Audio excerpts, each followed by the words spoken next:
Pemirsa, potensi pertumbuhan adikarya sangat besar sejalan dengan prospektifnya bisnis perseroan. Kita akan membahas prospek bisnis dan saham adikarya bersama Direktur MNC Asset Management Edwin Sebayang. Selamat pagi Pak Edwin. Selamat pagi Mbak Cakri. Pak Edwin, kita membahas soal adikarya, kita ingin melihat terlebih dahulu ini capaian dari kontrak-kontrak baru yang saat ini sudah didapatkan oleh adikarya, terutama kalau kita lihat jalur perkereta apian, lalu pemukiman dengan konsep TOD ini yang nampaknya menjadi sasaran nih saat ini. Anda melihatnya seperti apa untuk capaian raihan kontrak baru adikarya? Menurut saya sih mungkin itu saling terkait Mbak ya, karena kalau kita lihat memang per kuartal ketiga kontrak baru itu udah naiknya signifikan sekali 82,25% kan dibanding tahun lalu kan. Jadi kalau kita lihat pun kalau memang nanti pengoperasian nanti dari LRT nanti semakin cepat, itu juga mempercepat pembangunan daripada TOD tersebut, karena kalau kita lihat dari TOD tersebut kan baru selesai kurang lebih sekitar 58%, Mbak. Nah, jadi kalau memang nanti beroperasi, saya optimis pasti nanti Adi lebih gampang jualan dari TOD tersebut. Karena disasar segala segmen begitu ya untuk menginginkan pemukiman dengan konsep TOD. Kalau kita kaitkan dengan raihan kontrak dengan kondisi dari perseroan secara fundamental, seberapa besar sokongannya melihat fundamental dari perseroan untuk kontrak-kontrak ini juga? Ya, kalau kita lihat sebetulnya apa yang terjadi harga sekarang ini sebetulnya hampir mencerminkan kontrak yang mereka dapat ya, karena kalau kita perkirakan tahun ini dia punya sales itu akan mencapai kurang lebih sekitar 8,9 triliun ya. Lalu kita lihat net profit mereka kita perkirakan akan mencapai 18 miliar Mbak ya. Tapi itu dengan catatan kalau emang nanti dia makin mempercepat yaitu tadi pengoperasian dan penjualan daripada TOD, bukan mustahil sih pendapatan dan net profit mereka itu akan lebih besar nanti di akhir tahun 2021 ini. Oke, di akhir tahun 2021 kita akan lihat seperti apa realisasinya begitu ya, baru akan nampak begitu ya.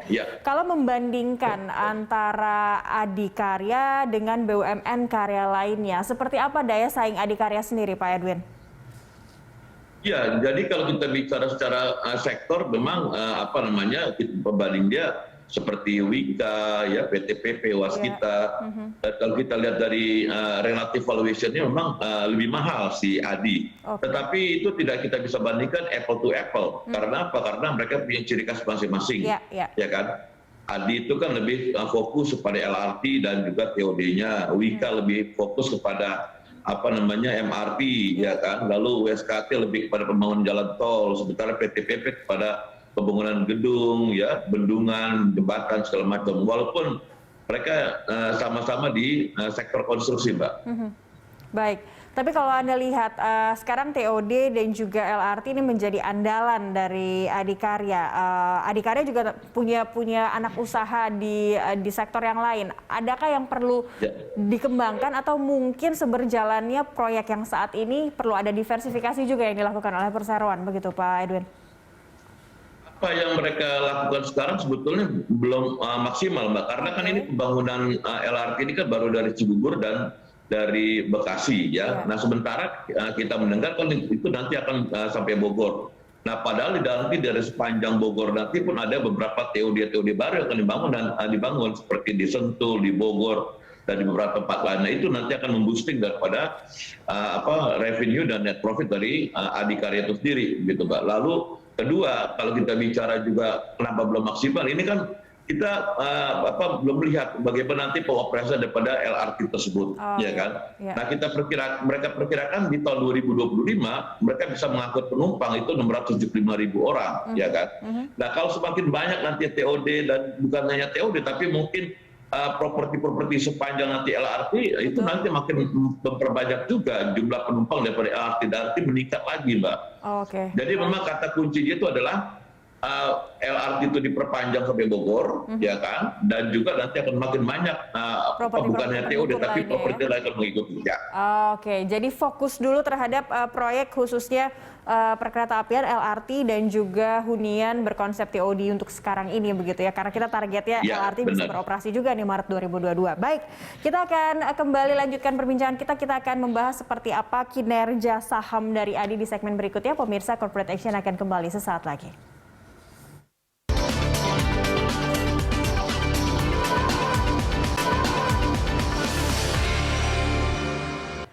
Pemirsa, PT Adikarya telah melantai di Bursa Efek Indonesia sejak tahun 2004. Rekan Cikal Multazam akan menyampaikan berbagai informasinya untuk Anda. Cikal, silakan. Dan juga menjadi salah satu pilihan pelaku pasar sejak resmi menjadi emiten di Bursa Efek Indonesia. Kita simak datanya. Ya, pemirsa, kita simak untuk PT Adikarya Persero Tbk dengan kode saham ADHI melakukan pencatatan pertama pada 18 Maret 2004 berada di papan utama bursa dengan bidang usaha konstruksi di sektor infrastruktur dengan subsektor konstruksi bangunan.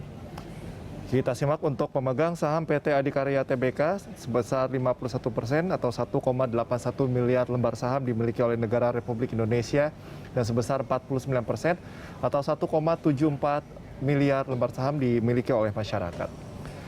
Kita simak untuk pergerakan nilai saham ADHI dimulai pada 11 Januari berada di Rp1.870 per lembar saham dan selanjutnya kita simak mengalami tren penurunan.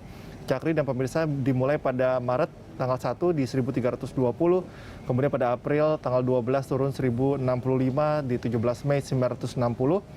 Kemudian pada 12 Juli di Rp680 dan menemui titik terendahnya pada 16 Agustus di Rp670 per lembar saham dan selanjutnya mengalami tren kenaikan yang cukup signifikan mencapai level 1.000 pada 27 September di Rp1.060. Kemudian di 18 Oktober kita simak berada di Rp1.190 per lembar saham. Ya, demikian informasi yang dapat saya sampaikan. Kembali ke Anda, Cakri. Baik, terima kasih Cikal. Dan kembali bersama Pak Edwin Sebayang. Pak Edwin, apa komentar Anda melihat pergerakan dari saham ADI? Kalau kita lihat ini kurvanya agak sedikit pergerakan agak bearish begitu ya. Ini seperti apa Pak untuk ADI sendiri?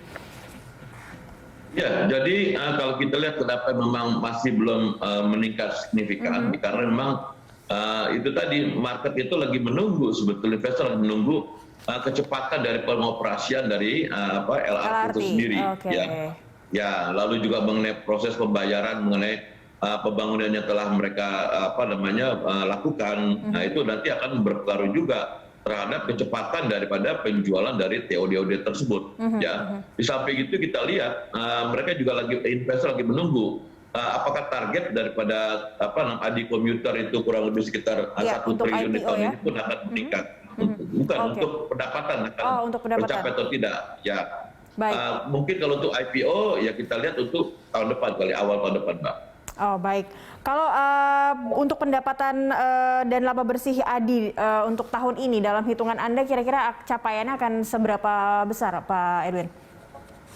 Ya, perkiraan saya itu mungkin sekitar 17,8 miliar Pak untuk untuk net profit ya, lalu sekitar 8,9 triliun tadi untuk untuk pendapatan, Mbak. Oke, dan rekomendasinya untuk ADI sendiri seperti apa, Pak Edwin?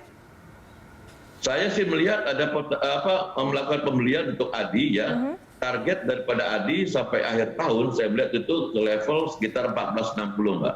1460. Oke, dan rekomendasinya untuk saat ini jangka pendek untuk buy jangka pendek. Baik. Iya. Baik, terima kasih banyak Pak Edwin Sebayang, Direktur MNC Asset Management telah bergabung bersama kami di Corporate Action. Salam sehat selalu. Terima kasih banyak, selamat. Pemirsa, Corporate Action akan segera kembali usai news update. Tetaplah bersama kami.